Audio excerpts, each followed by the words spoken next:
Hello and welcome. This is the second episode of Valid Point, and boy, is it a good one. I'm sitting here with the Woodward's Opinion Editor, Vanessa Rodriguez. Hello.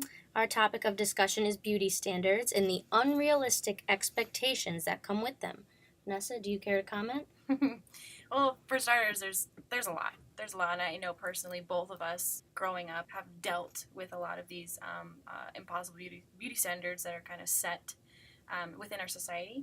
The one thing that I've noticed that has been changing lately is that kind of shift from being 100% skinny to that hourglass shape that everyone wants to achieve, whether it's the big butt, huge boobs, and it's one of those things that's just like it's very impossible to get. And either you have that athletic part of you where you're just constantly at the gym building up your masses, or if it's the Kim Kardashian way, you're kind of cheating yourself. So I mean, both they're very huge pressures on like young teens, and I honestly, it's very heartbreaking because even as a person who's not in their teens anymore, like I still feel these pressures to be a certain way, to look a certain way, so I could be happy with myself, which is like so dumb.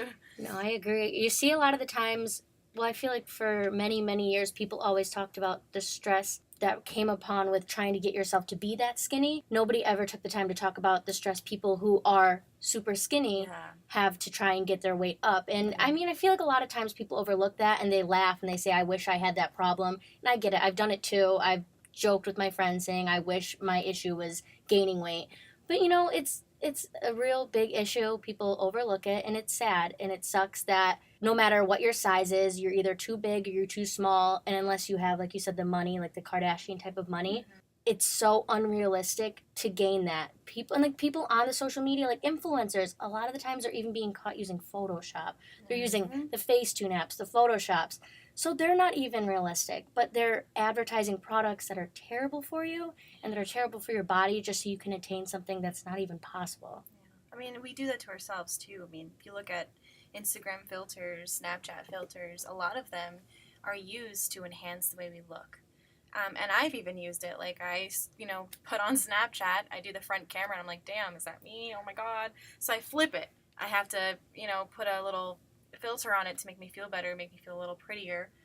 Which is kind of like, they're the reasons why they're there is, yeah, it's for fun, but at the same time, it's also like kind of disheartening because we all understand that our looks aren't enough, that we have to slap something on so that we do look presentable in the eyes of our beholders, I guess. I don't know. Social media does not make this any better for anyone.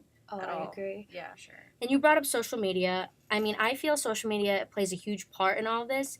You're constantly reminded of what's considered pretty or attractive every single day. You have that in your pocket. The second I open Instagram, the majority of it is either a promoted post telling me to buy something that's going to help my hair, my skin, or my face, or a celebrity posting about that product. And it's pressure. It's huge pressure. I mean, I mentioned this actually before we started recording the Killing Us Softly documentary, which is, I forget her name, but she was fantastic, and she kind of just did research about what shapes our expectations as women within our culture. And even though it was like an older document that was made in the 2000s, a lot of the fads have changed.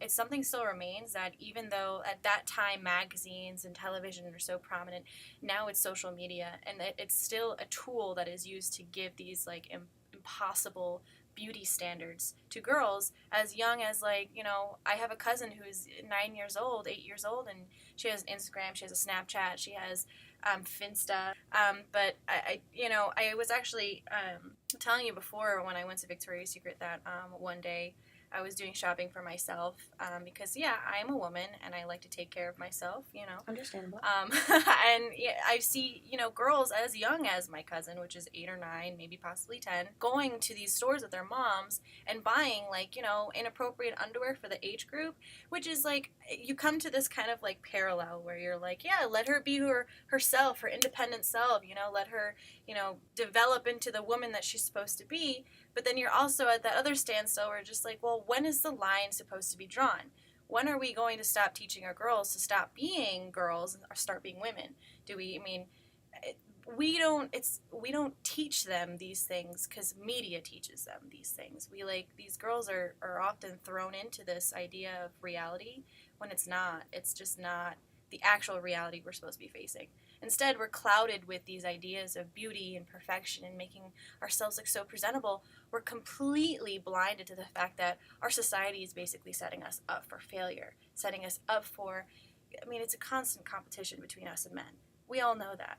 But instead of trying to looking at what's going on underneath it all, we're so concerned with what we look like that we just don't see anything else that's happening before our very own eyes, which that's just a theory behind it all that I've kind of coined up. But yeah. No, I agree. I think it starts at such a young age, and your youth and your innocence is something so precious, and you want to hold on to it. And it's sad seeing these young girls just feel like they need to grow up to look pretty, using all the makeup. And I get it. Sometimes you wear makeup because it's an art. It is a way of art. You love putting it on. You do it for yourself. But I think the moment you stop doing the makeup for yourself and start doing it for other people is where the line starts to get a little foggy.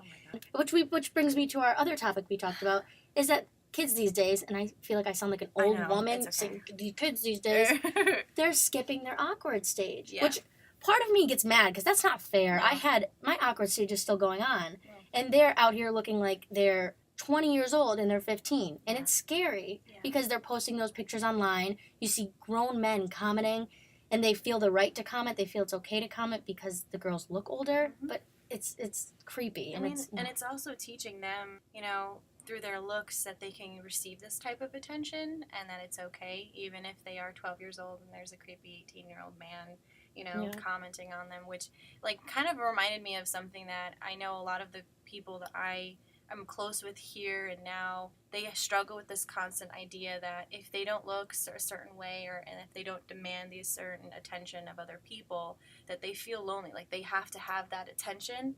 The social media specifically, these people, these gurus, have this build of social media followers, and these posts per post, all these likes mean something to them. It's not just something that they just enjoy to do. It's something that's a self, I don't know, I don't know, what's a self... It's a gratification. They feel, and they're getting rewarded for it. The more likes they get, the more followers they get, the more publicity, the more money. I even saw something on Twitter, I don't know if it's true, which I was actually a little upset about at first because I have not gone viral yet, which I'm waiting. I think that my tweets are the funniest thing. Yeah. Twitter doesn't agree. No, but they've been talking about taking away the like button. Why? I don't really know. Take away the Instagram like button. Keep the Twitter like button. Show people that it's about what they say that makes them more important rather than what they look like. Yeah, for sure. I you know what? I don't even know. A lot of girls aren't our age. Tinder is huge. Huge. Whatever happened to I don't know, just meeting someone. Old fashioned, go to a bar, bump into. I don't know. Social I media, agree. Well, the whole basis of Tinder, for the most part, is you're swiping on people solely based on how they look. Oh, yeah. Their appearance. I've heard people say, put a picture of you drinking a beer in your Tinder profile because it shows men that you like to have fun.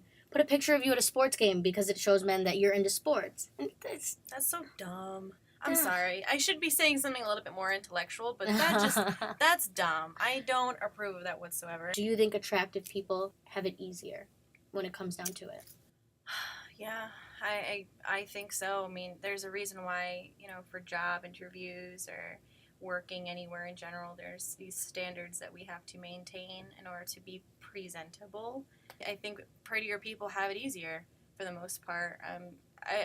You could do an experiment, which I'd love to see, if that would make it any difference of someone hiring someone who was a little bit more or less attractive than the other person. But theory-based, I really do support the fact that, prettier people really do get the advantage of everything for the most part.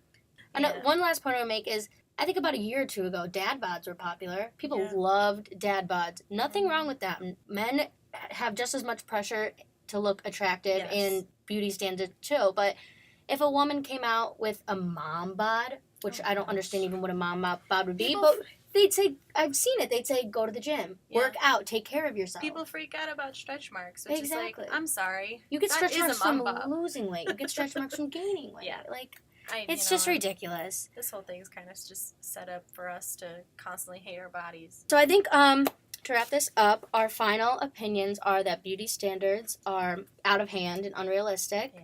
Attractive people, I'm sorry to say it, but they do have it easier. I'm not saying that they don't have struggles, but they have it easier. They definitely have a leg up for sure. I agree. Thank you so much for tuning in. Thank you, Vanessa, for taking the time to sit down with me. Anytime. Tune in for the next episode where we make some valid points.